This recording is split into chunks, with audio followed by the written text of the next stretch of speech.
সম্মানিত বন্ধুগণ, আসসালামু আলাইকুম। পবিত্র শুক্রবারের এই গভীর রজনীতে যে যেখান থেকে বাস্তব জীবনের গল্প শোনার জন্য আমার সাথে জয়েন করেছেন আমি আপন। আর যে আপন জীবনের গল্পের 1360তম পর্বে আপনাকে প্রতিদিনের মতো স্বাগতম জানাচ্ছি। বন্ধুরা, আজ আমি আপনাকে শোনাবো রংপুরের ভাই মোহাম্মদ সুলেমান ইসলামের জীবনের চরম ভয়ঙ্কর রকম এক ভৌতিক পরীর বাস্তব জীবন কাহিনী। বন্ধুরা, আজকের গল্পের টাইটেল 900 বছর বয়সী পরীকে বিয়ে করে 21 বছরের হাফেজ। 900 বছর বয়সী এক পরীকে বিয়ে করে 21 বছর বয়সী এক কোরআনের হাফেজ। মানুষ যে পৃথিবীর শ্রেষ্ঠ জাতি, মানুষ যে সৃষ্টির শ্রেষ্ঠ জীব, রংপুরের ভাই হাফেজ সুলেমান ইসলাম তার গল্পে তা আবারও প্রমাণ করে দিলেন। হৃদয় স্পর্শ করার মতো এক ভয়ঙ্কর রকম ভৌতিক বাস্তব জীবনের গল্প। সবাইকে অনুরোধ করব শুরু থেকে শেষ পর্যন্ত রংপুরের ভাই হাফেজ সুলেমান ইসলামের জীবনের এই ভয়ঙ্কর বাস্তব গল্পটা আপনারা প্রত্যেকে আমার মুখে শুনবেন এবং গল্প শেষে হাফেজ সুলেমানকে আপনার মতো করে একটা মন্তব্য কমেন্ট বক্সে লিখবেন। ধন্যবাদ সবাইকে। সম্মানিত বন্ধুগণ, আসসালামু আলাইকুম। আমার নাম মোহাম্মদ সুলেমান ইসলাম, আমার বাড়ি রংপুর। বন্ধুরা, আমি আমার জীবনের গল্পটা শুরু করার শুরুতে আপনাদেরকে আমার পরিবারের সম্বন্ধে জানিয়ে রাখি। আমার পরিবারে আমি আছি, আমার বাবা আছে, মা আছে, রয়েছে আমার দাদি মনির সহ আমার ছোট 2টা বোন। আমরা টোটাল 2 বোন 1 ভাই। আমাদের পরিবারটা রংপুর বিভাগের কোনো এক গ্রামের এক নিম্ন মধ্যবিত্ত পরিবার। আমার বাবা পেশায় একজন সরকারি চাকরিজীবী ছিলেন, আর আমার দাদা ছিলেন একজন নামকরা কবিরাজ। রংপুরের ওই প্রত্যন্ত গ্রামে আমাদের বাড়িটা কবিরাজ বাড়ি নামেই পরিচিত। শুধু বাড়ি বললে ভুল হবে, আমাদের গ্রামটাকেও মানুষ কবিরাজের গ্রাম হিসেবেই চিনে, কারণ সেই কবিরাজ গ্রামের সবচেয়ে বড় মানের কবিরাজ ছিল সুরুজ কবিরাজ। এই সুরুজ কবিরাজ হচ্ছে আমার দাদা, এবং আমি আমার দাদাকে দেখতে পাইনি। আমি যখন অনেক ছোট তখনই নাকি আমার দাদাভাই মারা যায়। তবে লোকমুখে শুনেছিলাম আমার দাদাভাই দেখতে এত সুন্দর ছিল যা বলার মতো না। যেমনই লম্বা ছিল তেমনই ফর্সা ছিল, মাথায় লম্বা লম্বা গোপলা চুল ছিল। শুধু মানুষ নয়, আসমানের পরীও নাকি আমার দাদার জন্য পাগল ছিলেন। এবং এত সুন্দর সুদর্শন চেহারার মানুষ ছিলেন যার কণ্ঠ এত মধুর ছিল। আমার দাদাও একজন কোরআনে হাফেজ ছিলেন। ওনার মধুর কণ্ঠে কোরআন শোনার জন্য আমি শুনেছিলাম আসমান থেকে নাকি জিন পরীরাও ছুটে আসতো। এক কথায় বলতে গেলে আমার দাদা ছিলেন আমাদের এলাকাতে সবচেয়ে অসাধারণ প্রতিভাবান একজন মানুষ, সাথে সাথে একজন কবিরাজও বটে। বিভিন্ন ধরনের সমস্যার সম্মুখীন হলে মানুষ অদৃশ্য কোনো সমস্যার সম্মুখীন হলে আমার দাদার কাছে আসতো, আর আমার দাদা বিনা পরিশ্রমিকে বিনা টাকায় সে মানুষকে ওই সমস্যা থেকে মুক্ত করে দিত, যার জন্য আমাদের এলাকাতে সমস্ত মানুষ আমার দাদাকে অসম্ভব রকমের ভালোবাসে। দাদার দেখানো পথ ধরে আমার আব্বাও খুব ভালো পর্যন্ত পড়াশোনা করে। একটা পর্যায়ে আমার আব্বারই রাজধানী ঢাকার বুকে একটা সরকারি চাকরি হয়। যদিও আব্বু সরকারি চাকরি করত, কিন্তু বেতন পেত অনেক কম টাকা বেতন পাইতো। তারপরে আমার আব্বা একটা সময় সিদ্ধান্ত নিয়েছিল আমাদেরকে গ্রাম থেকে শহরে নিয়ে যাবে। আমার গ্রামের কিছু ঘটনা আছে, এগুলো আসলে না বললেই নয়। ছোটোবেলায় আমার যতটুকু মনে আছে, আমাদের বাড়িটা এরকম একটা বাড়ি ছিল। সবাই বলতো আমাদের বাড়ি নাকি ভূতের বাড়ি। সবাই বলতো আমাদের বাড়িতে প্রচণ্ড রকমের ভূতেরা আনাগোনা করে। আশেপাশের গ্রামের মানুষরা বলতো আমাদের বাড়ির আশেপাশে নাকি মাঝে মাঝে আসমানে মাথা লেগে আছে সাদা কাপড় পরিহিত এরকম ভয়ঙ্কর আকৃতির মানুষদেরকে দেখতে পেত। আবার অনেকেই বলতো এরকম অদ্ভুত প্রাণীকে নাকি আমাদের বাড়ির আশেপাশে ঘুরতে দেখা যেত, যাদেরকে মানুষ জীবনে কখনোই কোনোদিন দেখেনি। এরকম অনেক ঘটনা লোকেরা আমাদেরকে বলতো। লোকেদের সাথে এরকম ঘটনার আমিও নিজে অনেক সাক্ষী ছিলাম। আমিও আমাদের ছোটোবেলায় আমাদের গ্রামে অনেক কিছুই দেখেছি। যেমন বেশিরভাগ সময় দেখতাম ছোটোবেলায় আমি যখন ঘর থেকে বের হইতাম, সাদা কাপড় পরিহিত এক বুড়ি, আমি অনেক দিন ধরে এটা দেখেছি। বুড়ি আমাকে দেখলে ডাকতো, আমাকে কাছে নিত, আমাকে আদর করার চেষ্টা করতো। আমি ওই বুড়িকে দেখে চিৎকার করে দিতাম। আমার দাদি আমার বাবা ঘর থেকে বেরিয়ে আসার পরে আমি বলতাম এক বুড়ি আমাকে ডাকতেছে, এবং কোনোদিনও আমি ওনার কাছে যাইতাম না, কিন্তু দূর থেকে আমাকে ডাকতো, ইশারাতে আমাকে ডাকতো, কাছে নেওয়ার চেষ্টা করতো। আমি বুড়িকে দেখে ভয় পেয়ে যেতাম। এক সময় তাবিজ তোমান দেওয়া হয় আমাকে, এবং যার পরিপ্রেক্ষিতে এক পর্যায়ে আমি ভালো হয়ে যাই। ওই বুড়ি আর আমাকে দেখা দেয় না। যাই হোক, বাবা তখন সিদ্ধান্ত নিল আমাকে, আমার ছোট 2 বোনকে আর আমার মাকে শহরে নিয়ে যাবে। বাবা যেহেতু আমাদের ঢাকা থেকে রংপুরের দূরত্ব অনেক বেশি, তো এত দূরে আসা যাওয়া এটার জন্য আমার বাবার অনেক কষ্ট হয়ে যায়। এই জন্য বাবা সিদ্ধান্ত নিল আমার 2 বোন আর আমাকে শহরে নিয়ে যাবে, আমার মা সহ। সাথে আমার দাদিকেও নিতে চেয়েছিল, কিন্তু আমার দাদি আমার দাদাকে অসম্ভব রকমের ভালোবাসে, যার জন্য আমার দাদি সাফ সাফ আমার বাবাকে জানিয়ে দিল, আমি তোর বাবার কবর ছেড়ে কোথাও যাব না। আমার যদি মরণ হয় তবে তোর বাবার কবরেই আমি মারা যাব, আমি সেখানেই থাকব। আমি চলে গেলে তোর বাবার এই কবর কে পাহারা দিবে? তোর বাবার কবরের কাছে এসে কে হাত তুলবে? তোর বাবার জন্য কে দোয়া করবে? আমি তোর বাবার কবর ছেড়ে কোথাও যাব না। আমার দাদি যথারীতি ওই দাদার কবরকে দেখাশোনা করার জন্য গ্রামে থেকে গেল। তো আমার আব্বা তখন শহরে চলে আসলো, সাথে আমাকে আমার ছোটো 2 বোনকে নিয়ে আসলো। শহরে আসার পরে গ্রামের জীবন আর শহরের জীবন সম্পূর্ণ আলাদা ছিল। সন্ধ্যার পরে গ্রামে আস্তে আস্তে করে বাতি কমতে থাকে, কিন্তু শহরের বিষয়টা ছিল পরিপূর্ণভাবে আলাদা। শহরে দেখা যেত সন্ধ্যার পরে বাতি বাড়তে থাকে, এমন একটা অবস্থা। যাই হোক, রাত যত বাড়ে মনে হয় যেন শহরের কোলাহলও ঠিক ততটাই বেড়ে যাচ্ছে। এরকম একটা রঙিন শহরে আসার পরে আমি সত্যি অবাক হয়ে গেলাম। যাই হোক, আমার বাবা তখন আমাকে আমাদের এলাকার, মানে আমরা মিরপুরে থাকতাম, ওই মিরপুরেই একটা হেফজোখানা আমাকে তখন ভর্তি করাই দেয়, এবং আমি ওইখানেই থাকতাম। বাসায় থাকতাম না, ওই হেফজোখানায়ও থাকতাম। এবং থাকার পরে ওইখানে আমি কোরআন পড়তাম, মানে কোরআনে হাফেজ হওয়ার জন্য চেষ্টা করতাম, হাফিজি পড়তাম। ওই হাফিজিয়া মাদ্রাসায় থাকতাম, ওখানেই পড়াশোনা করতাম, ওখানেই আমি আস্তে আস্তে করে বড় হচ্ছিলাম। এরকম হতে হতে আমার ভিতরে না এই কোরআনে হাফেজের বিষয়টা ভালো লাগতো না। আল্লাহ আমাকে মাফ করুক, এই কোরআন পড়তে আমার কাছে ভালোই লাগতো না। আমি পড়তাম কিন্তু আমার ভিতর থেকে আসতো না। যাই হোক, বড় কষ্টে, অনেক কষ্টের পরে, যদিও বাবা সবার কাছে বলতো যে আমি কোরআনে হাফেজ হয়েছি, তা আমি না এই কোরআনে হাফেজের বিষয় নিয়ে কিছু বলতে চাই না। সবাই এখনও আমাকে সুলেমান হাফেজ বলেই ডাকে, আমি সবার কাছে হাফেজ নামেই পরিচিত। কিন্তু কোরআন কতটুকু আমি মুখস্থ করেছি তা একমাত্র আমি জানি আর আমার আল্লাহ জানে। আল্লাহ যেন আমাকে মাফ করে এবং আমার মতো এরকম বেপথে যেন কারো মানুষের জীবন নষ্ট না হয়, আমি সেজন্যই আল্লাহ তাআলার কাছে দোয়া করি। হয়তো কোরআনের সাথে বেয়াদবি করার কারণেই আমার এই পরিণতি হয়েছে। যাই হোক, এরকম করেই তখন আমার সময়গুলো সামনে দিয়ে কাটতে থাকে, এবং একটা পর্যায়ে আমি তখন কোরআনে হাফেজ হয়ে যাই। এবং কোরআনে হাফেজি শেষ করার পরে আমার আর এই হাফিজি লাইনটা ভালো লাগতো না, ইসলামিক লাইনটা আমার ভালো লাগতো না। আমি আম্মার সাথে ঝগড়া করি, আমি স্কুলে পড়বো, আমাকে স্কুলে ভর্তি করাও, আমার মাদ্রাসায় পড়তে ভালো লাগে না। আমি হাফেজ হয়েছি, হাফিজি তো পড়তে পারি, আব্বারে বলো আমার স্কুলে ভর্তি করানোর জন্য, আমি মাদ্রাসায় পড়বো না। আমার কাছে পায়জামা পাঞ্জাবি পড়তে ভালো লাগতো না। আমার মনে হতো যে আমি শার্ট টি শার্ট পরবো, জিন্স প্যান্ট পরবো, শু জুতা পরবো, ক্যাপ মাথায় দিব, হাতে ব্যাসলাইট নিব, ইয়া লাইফ আমি লিড করবো। রঙিন দুনিয়া বা রঙিন লাইফ আমার খুব ভালো লাগতো। আমি আমার মাকে বললাম যে আমি মাদ্রাসায় পড়বো না, তোমরা যতই বলো যাই বলো, আমাকে মাদ্রাসায় ভর্তি করাইতে পারবা না। আমার মা যতই চেষ্টা করলো, কিন্তু আমি আর মাদ্রাসায় পড়াশোনা করলাম না। মাদ্রাসা থেকে একটা সময় আমি তখন বেরিয়ে গেলাম, আমার আব্বা তখন আমাকে স্কুল লাইনে ভর্তি করাইলো। স্কুলে ভর্তি করাইছে, আমি তখন স্কুলে পড়াশোনা করতেছি। এমন করতে করতে আমার জীবনযাত্রা দেখলে না আমার আব্বা খুব অবাক হয়ে যেত। আমার আব্বা যদিও সরকারি চাকরি করতো, কিন্তু আমার আব্বা একজন ভালো মনের মানুষ ছিলেন, 5 ওয়াক্ত নামাজ পড়তেন এবং নামাজ পড়াইতেন। আমার আব্বাকে দেখলে কেউ বলবে না, আমার আব্বা একজন দেখলে মনে হবে যেন একজন ভালো মানের ইমাম, কোনো মসজিদ ইমামতি করে।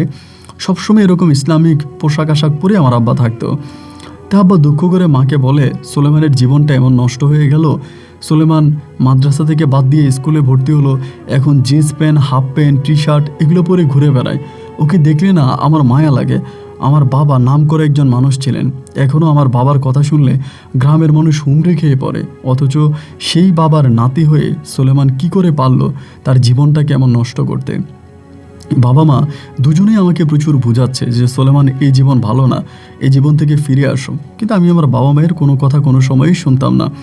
এরকম করতে করতে একটা পর্যায়ে আমি তখন এসএসসি পরীক্ষা দিই। এসএসসি পরীক্ষা দেওয়ার পরে ওই সময়টাতে কলেজে ভর্তি হওয়ার কলেজে ভর্তি হয়ে গেছিলাম। ওই সময়টাতে হঠাৎ করে গ্রীষ্মের ছুটি হয়। আমার ছোট যে 2 বোন আছে, ওরা যে স্কুলে পড়তো ওই স্কুলে গ্রীষ্মের ছুটি হয়, আপনার গরমের সময় ছুটি দেয় আর কি, স্কুল থেকে 3 মাসের জন্য। তো আমার ছোট 2 বোন আমার আব্বারে ধরছে, আব্বা আমরা বহু বছর তো গ্রামে যাই না, আমরা এবার গ্রামে বেড়াইতে যাব। আর আমাদের গ্রামেও না প্রচুর পরিমাণের ফলাদি গাছ ছিল, বিভিন্ন ধরনের আম গাছ, কাঁঠাল গাছ, লিচু গাছ, এরকম অনেক ধরনের গাছগাছালি ছিল। তো আমার ছোটো বোন আমার মারে বলতেছে, বাবারে বলতেছে যে আমরা এবার গ্রামে ঘুরতে যাব, আমাদের গ্রামে যেতে ইচ্ছে করে, আমরা কত বছর হয়ে গেছে গ্রামে যাই না। এমন করে মাকে আর আব্বাকে যখন ধরলো, আব্বা আম্মা তখন নিরুপায় হয়ে বললো যে আচ্ছা ঠিক আছে, তোরা যেহেতু এরকম করে বলতেছিস, এবার গ্রীষ্মের ছুটিতে আমি তোদেরকে গ্রামে নিয়ে যাব। পরে আমার আব্বা আমার ছোট 2 বোন আর আমাকে মাকে নিয়ে গ্রামে আসলো। এবার মনে হয় আমরা প্রায় 3 বছর পরে গ্রামে আসছি। 3 বছর আগেও গ্রামে আসছিলাম, কিন্তু এরকম লম্বা সময় ধরে না, হয়তো আসছি 1 দিন 2 দিন থেকে চলে গেছি। কারণ আমাদের মানে শহর থেকে, ঢাকা শহর থেকে আমাদের রংপুরের যে গ্রামটা, এই প্রত্যন্ত গ্রামটা ভাই অনেক দূরে, এতটাই দূরে, এতটাই কষ্ট হয়ে আসতে যে আসতেই না 2 থেকে 3 দিন লেগে যায়। রাস্তাঘাটের অবস্থা এতটাই খারাপ ছিল। তো যাই হোক, এরপরেও আমরা ওইখানে আসি এবং আসার পরে আমরা এবার পরিকল্পনা করি যে আমরা 1 মাসের মতো থাকবো। আব্বাও তার অফিস থেকে 1 মাসের জন্য ছুটি নেয়। আমরাও পরিকল্পনা করলাম যে পুরো 1 মাস গ্রামে থাকবো। এবং গ্রামে আসার পরে গ্রামের পরিবেশ দেখে না অবাক হয়ে যাচ্ছিলাম। এত সুন্দর গ্রামের পরিবেশ, এবং আমি এই গ্রামে জন্মগ্রহণ করেছি, আমার কাছে গর্বের বিষয় মনে হয়। আমাদের গ্রামটা সম্পূর্ণ ছবির মতো একটা গ্রাম। আমরা ছবিতে যেরকম সুন্দর সুন্দর গ্রাম দেখতে পাই, আমাদের গ্রামটা ঠিক এতটাই সুন্দর একটা গ্রাম ছিল। ফল ফলাদি গাছের কোনো অভাব নাই। বাড়িতে আসার পরেই আম গাছ, কাঁঠাল গাছ থেকে আমি আম পেড়ে খাচ্ছি, কাঁঠাল খাচ্ছি, লিচু খাচ্ছি, মানে প্রচণ্ড রকমের খাওয়া দাওয়ার মধ্যে সময় কাটতেছে। এভাবে 2 দিন 3 দিন কেটে গেল। 3 দিন পরে একদিন আমার দাদি বলল, জিজার পাড়ে, মানে একটা জায়গা আছে, ওটাকে আমরা জিজার পাড় বলি, বলে জিজার পাড়ে আমার একটা আমের বাগান আছে, ওইখানে 8-10টা আম গাছ আছে, এবং অন্য অন্য ছেলেমেয়েরা আমগুলো মানে পাকলে খেয়ে ফেলে, বিভিন্ন পোলাপাইনে আমরা ওই জিজার পাড়ে যাব। তো একদিন বিকেলবেলা আমার দাদি আমাকে নিয়ে জিজার পাড়ে এখানে রওনা দিল। ওইটা আমার দাদুর বাড়ি থেকে মানে মোটামুটি খানিকটা দূরে আছে, মোটামুটি একটু দূরে আছে। তো আমরা তখন ওই জিজার পাড়ের ওখানে গেলাম, এবং জিজার পাড়ে যাওয়ার পরে আমার দাদি বলল যে দেখ, এখানে আমাদের কত বড় একটা আমের বাগান, অথচ রাতের বেলায় পোলাপাইন এখান থেকে আম পেড়ে নিয়ে যায়। আমি বললাম, দাদি এবার থেকে আমি রাতে আম গাছ পাহারা দিব, তুমি দেখো কেউ এখান থেকে আম নিতে পারবে না। আমগুলো আরেকটু বড় হলে আমরা মজা করে খাবো। আম এখনও ওভাবে পাকে নাই, 5-7 দিন পরে বা 10 দিন পরে আম পরিপূর্ণভাবে পাকবে, এখন তুমি আমগুলোকে পাইরো না। দাদি আমারে বলতেছে, রাতের বেলায় কে এসে এখানে আম পাহারা দিবে, কাঁচা হইলে কাঁচা, এগুলো পাইরে ফেলি, বাড়িতে নিলে পেকে যাবে। আমি বললাম, না, বাড়িতে নিলে পাকবে আর গাছের মধ্যে পাকার মধ্যে অনেক পার্থক্য আছে, তুমি এখন আমগুলো নিও না, আমগুলো এখানে রেখে দাও, এবং আমি রাতে এসে আম গাছ পাহারা দিব। দাদি আমারে বলতেছে, এত দূরে এসে রাতের বেলা আম গাছ পাহারা দিবি, কোনো দরকার আছে? আমি দাদিরে বললাম, দাদি এমনিতেও না গ্রামে আসার পরে রাতের বেলা আমার ঘুম হয় না, আমি চেষ্টা করলেও ঘুমাতে পারি না। গ্রামের এই রাতের মনোরম দৃশ্য, আকাশে ইয়া বড় চাঁদ, আর এই চাঁদ যখন গ্রামে কিরণ ছড়ায়, গ্রামের সৌন্দর্যটাই না পাল্টে যায়। দাদি এত সৌন্দর্য গ্রাম ছেড়ে, এত মায়াবী গ্রাম ছেড়ে আমি যাব না, আমি এই গ্রামে রাতের বেলায় আমি আম গাছ পাহারা দিব। দাদির কথাকে ওভারটেক করে দেন আমি তখন দাদিকে নিয়ে চলে আসলাম। সন্ধ্যা হলো, মাগরিবের পরে আমরা প্রায় এশার নামাজের পরে খাওয়া দাওয়া করলাম। খাওয়া দাওয়া করে আমি মারে বলতেছি, মা তোমরা ঘুমিয়ে যাও, আমি একটু হাঁটবো। দাদিরে বলতেছি, দাদি আমার আব্বা আম্মারে বইলো না আমি আম গাছ পাহারা দিতে যাইতেছি। দাদি আমারে বলে, তোর কি পাগলে পাইছে, কোনো দরকার নাই, আম গাছ পাহারা দেওয়া লাগবে না, তুই যাইস না। দাদির কথাও না শুনে আমি তখন হাতে একটা টর্চ লাইট নিয়ে আস্তে আস্তে করে আপনার গ্রামের মেঠো পথ ধরে হাঁটতে হাঁটতে ওই জিজির পাড়ে চলে আসলাম, এবং জিজির পাড়ে এসে আম গাছের ওখানে বসে আছি। এত সুন্দর হিমেল বাতাস ভাই, মনে হয় যেন কলিজাটা ঠান্ডা হয়ে যায়। বাতাসে আমার চুলগুলো একটু লম্বা লম্বা ছিল, বাতাসে চুলগুলো লড়তেছে, এবং এতটাই শান্তি অনুভব করতেছি ভিতরে, যেটা আমি আপনাকে বলে বোঝাতে পারবো না। এরকম করে অনেকক্ষণ পর্যন্ত এখানে বসে আছি। রাত তখন আনুমানিক প্রায় 10টা থেকে 10:30টার মতো বাজে। তো 10টা থেকে 10:30টার মতো বাজলে পরে আমি তখন ওখানেই বসে আছি। ওই সময় দেখা গেল কি, একটা পিচ্ছি মেয়ে, মানে অনেকটা ছোট, যার বয়স সম্ভবত 6 থেকে 7 বছর হতে পারে। রাত তখন 10টা, চারদিকে কুটকুটে অন্ধকার। ওই সময় ছোট বাচ্চাটা, মানে ছোট্ট মেয়েটা আমার কাছে আসলো, এসে আমারে বলে, আপনি এখানে বসে আছেন কেন, এখান থেকে যান না কেন? আমি বললাম, এত রাতের বেলায় তুমি কে, তোমারে তো চিনলাম না, তুমি এত রাতের বেলা এখানে একা একা কীভাবে আসলাম? বলে, আমি একা একা আসি নাই, আমি আমার বড়াপুর সাথে আসছি। আমি বললাম, তোমার বড়াপুর সাথে, তোমার বড়াপু কই? বলে, ওইখানে দাঁড়িয়ে আছে। আমি বললাম, তোমার বড়াপু ওইখানে দাঁড়িয়ে আছে, কিন্তু কেন দাঁড়িয়ে আছে ওখানে? আর এত রাতের বেলায় তুমি তোমার বড় বোনকে নিয়ে এই আমবাগানে কেন আসছো? ছোট মেয়েটা বলতেছে আম নেওয়ার জন্য। আমি বললাম আম নেওয়ার জন্য? তো তোমরা আম নেওয়ার জন্য দিনের বেলা আসতে পারলা না? বলে না, দিনের বেলা অনেক মানুষ থাকে, এখানে আম পাড়তে গেলে বলে এটা আমাদের বাগান না, এটা যে সুরুজ কবিরাজের বাগান, এটা সবাই জানে, যার জন্য দিনের বেলা আম পাড়তে কঠিন হয়ে যায়, আমরা রাতের বেলা আম পাড়ার জন্য আসছি। আমার মাথায় তখন মানে কিছুতেই আসলো না যে রাত 10টা বাজে একটা ছোট মেয়ে একটা বড় মেয়েকে নিয়ে এখানে আম পাড়ার জন্য আসছে। আমি তখন বললাম তোমার বোন কই? বলে ওইখানে দাঁড়িয়ে আছে। আমি বললাম যাও ডাক দিয়ে নিয়ে আসো। তখন চাঁদের আলো ছিল মোটামুটি। তো মেয়েটা তখন করলো কি, ওইটারে ডাইকে আনলো, বড়টারে ডাইকে আনলো। বড়টার দিকে তাকে আমি অবাক হয়ে গেলাম। আমি ঢাকা শহরে বড় হয়েছি, ঢাকা শহরে তো সুন্দরী মেয়ের অভাব নাই, কিন্তু এরপরেও আমার কাছে মনে হয় যে আমি এত সুন্দর মেয়ে আমার জীবনেও আর দেখি নাই।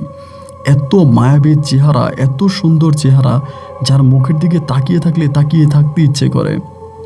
দেখে মনে হলো 17 থেকে 18 বছর হবে এবং খুবই মিষ্টি একটা চেহারা। চেহারাটা লম্বা, মাথার চুলগুলো অনেক লম্বা লম্বা, বাতাসের চুলগুলোকে ছেড়ে দিয়েছে এবং বাতাসের মধ্যে চুলগুলো মনে হয় যেন দোলন দোলন খেলতেছে। আমি মেয়েটাকে দেখে দাঁড়িয়ে গেলাম, দাঁড়িয়ে বললাম যে আপনাদের গ্রাম কোনটা? আমাকে আঙ্গুল দিয়ে দেখিয়ে দিল যে ওইটা আমাদের গ্রাম। আমি বললাম আপনার বাবার নাম কি? বলে আমার বাবার নাম শামসুল হক।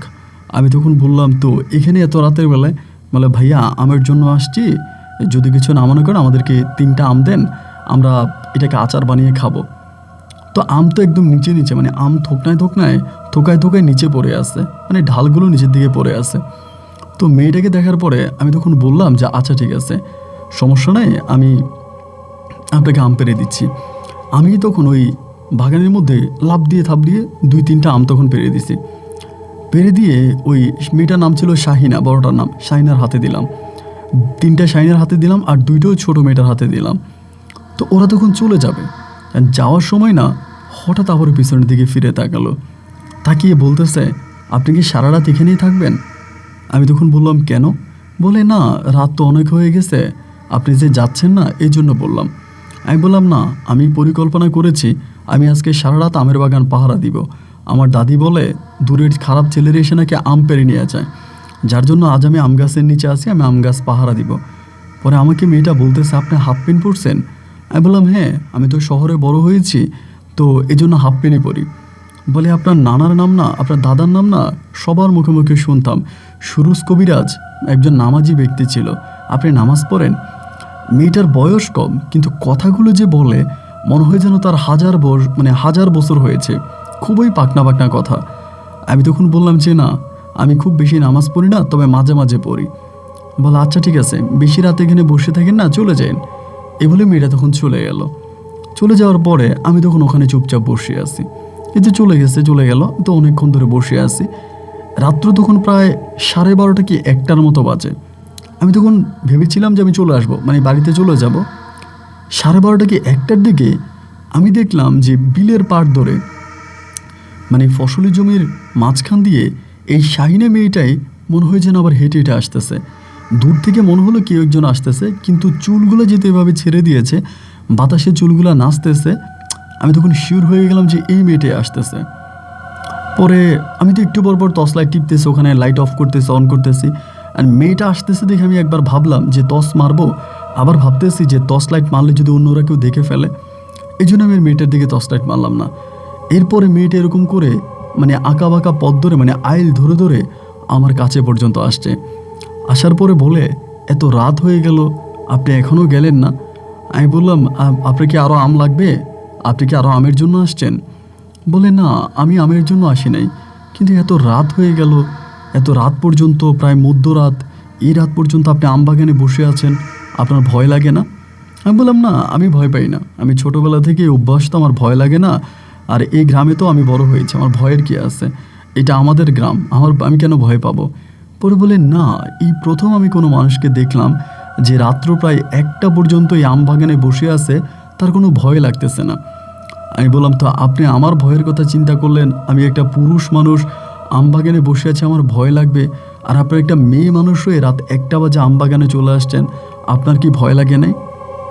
মেয়েটা আমাকে বলতেছে না, আমার না ঘুম আসতেছিল না, ঘুম না আসার কারণে আমি উঠোনের মধ্যে বসে আছি, এবং আমি ওই আমবাগানের দিকে তাকিয়ে দেখলাম একটু পরপর আমবাগানে বাতি জ্বলতেছে, তা আমি নিশ্চিত হলাম যে মনে হয় আপনিই বসে আছেন, যার জন্য আপনাকে দেখার জন্য আসছি। আর শহরের ছেলেদেরকে দেখলেও না আমার এমনি একটু ভালো লাগে। আমি বললাম, এই কী বলেন, শহরের ছেলে দেখলে আপনার ভালো লাগে কেন? আপনি কি শহরের ছেলেকে পছন্দ করেন? মেয়েটা বলতেছেন, না পছন্দ করি বলতে আসলে কি জানেন, শহরের ছেলেগুলো অনেক সুন্দর হয়, বড় বড় চশমা পরে, এই যে আপনি চোখে চশমা পরে আছেন, কত বড় বড় চশমা পরছেন, এসব কিছু মিলিয়ে না শহরের ছেলেগুলোকে আমার একটু ভালো লাগে। আমি বললাম, আচ্ছা আপনি যে এত রাতে এখানে আসছেন, আমি যদি আপনার কোনো ক্ষতি করে ফেলি? মেয়েটা আমাকে বলে যে না, আমি জানি আপনি আমার কোনো ক্ষতি করবেন না, আপনাকে দেখলে এমন খারাপ ছেলে মনেই হয় না, আপনাকে এক দেখে আমি বুঝেছি আপনি খুব ভালো মানুষ, যার জন্যই না আমি আবারও আপনার কাছে এসেছি। আপনি যদি খারাপ হতেন তাহলে কি আমি আপনার কাছে পুনরায় আবারও ফিরে আসতাম? আমি বললাম, আমাকে এতটা ভালো বলার কোনো অবকাশ নাই, এতটা ভালো বলার কোনো কারণও নাই, কারণ আমি কিন্তু সত্যিকারও ততটা ভালো না, আমি খুবই খারাপ। আপনার দৃষ্টিতে হয়তো আমি ভালো হতে পারি, কিন্তু আমি অতটা ভালো না।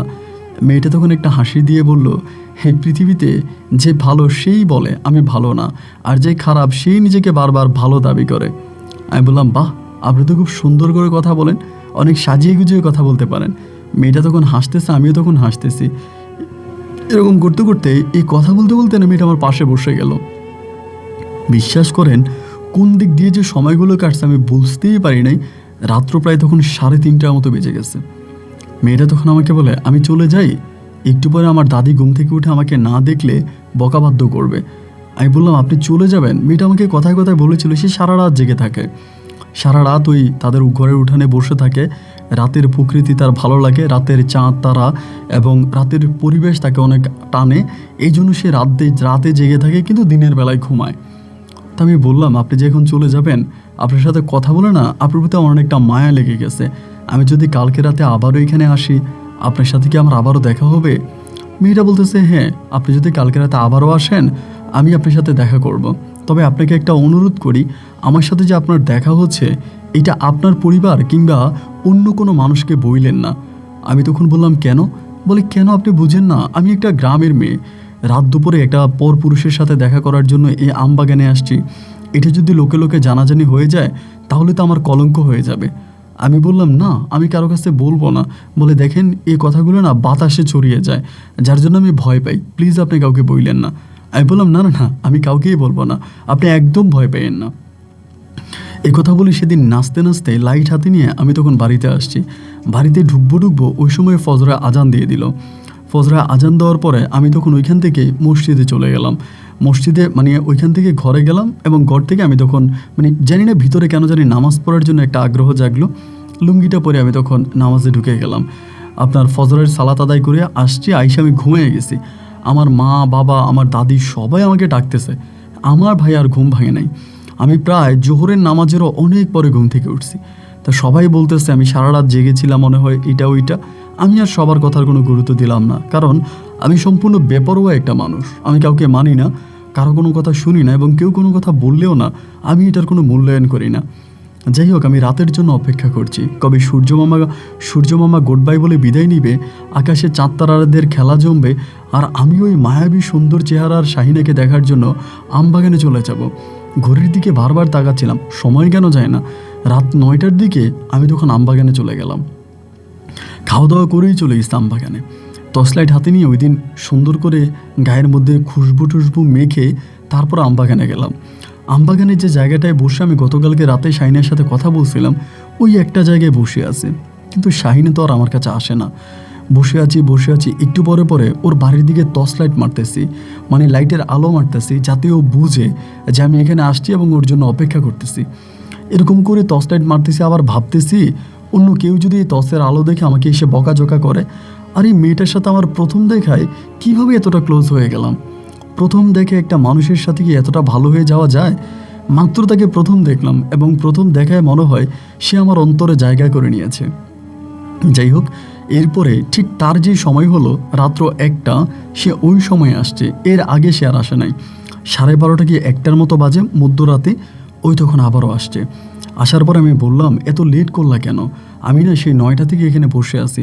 ও আমাকে বলে, আপনি যখন থেকে বসে আছেন আমি জানি আপনি ওইদিকে টর্চ লাইট মারতেছেন, কিন্তু এই ভুলটা আর কখনোই করবেন না, কারণ আমার বাবা জেগে যাচ্ছে। বাবা কিন্তু অলরেডি 2-3 বার আমাকে বলছে আমাদের বাড়িতে আজকে চুরি হতে পারে, কে জানি চারপাশ থেকে টর্চ লাইট মারতেছে, যার জন্য আমার বাবা দাদি পরিবারের মানুষরা ঘুমায় নাই, ওরা সবাই বসে আছে, এই জন্য আমি আসতে পারি নাই।